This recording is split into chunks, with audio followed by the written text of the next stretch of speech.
Parenting Devotion, day number 7. Your words shape your child's life. Let's talk about it.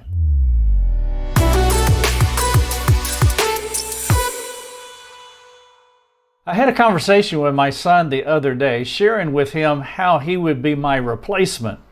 It was a sobering thought. One day, my son will grow up and become a practical demonstration of what I have modeled for him. The good and the bad of my life work together to bring shape to his adult life.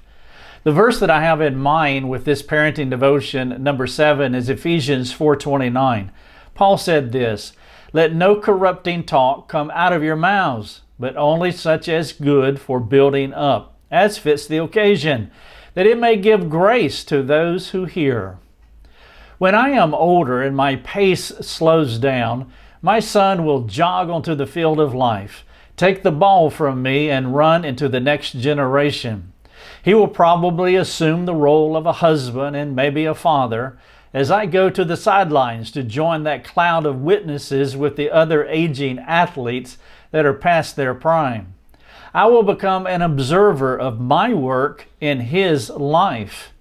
Your children are like multiple pieces of clay that God has given to you to shape by teaching them about God, guiding them to God, and releasing them into God's world. The primary way you model your child, or the primary way that you mold your child, is by the life you live before him and the words that you speak to him. Do not be self-deceived about this matter. You are the most impactful picture that your child will ever see. And believe me, he is closely watching you. Each day, your child examines and ponders and analyzes and determines if your life is worthy of his emulation. Though he will probably never tell you these things, it's inevitable that your life actions are causing positive and negative reactions that will set the trajectory of your child's life. Now, it is true that God can overwrite your works in your child's life, but you're not allowed to presume against God's grace. One of the most potent ways you influence your child is your opinion of them. How do you think about your children is connected to their greatest joys and their biggest disappointments. You can lift them up with your words, or you can devastate them with the things you say to them.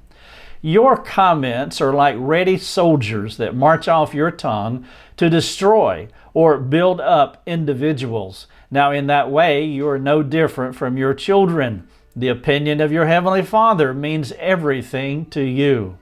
Now, mercifully, He loves you to death. Because of His great love for you, your soul is set free to be the best child that you can be in His world. And you want to model your Heavenly Father's affection for you to your kids. You want them to hear and to feel your words of encouragement. You have the power to build them up, and you have the authority to tear them down. All of that power sits on your tongue and comes from your heart. This is Parenting Devotion, day number 7. Your words shape your child's life. Here's a few thoughts as I wrap up. Because of the gospel, you are a beneficiary of God's boundless love, and He calls you to imitate the Lord. And so these questions that I want to ask you, they will help you to examine how you're imitating your Heavenly Father to your child. Question number 1. Because of the gospel, you understand that God is pleased with you. We hear that in Romans 8:31, where Paul says that God is for us. Is your child more aware of your pleasure in Him or your displeasure in Him? Question number 2.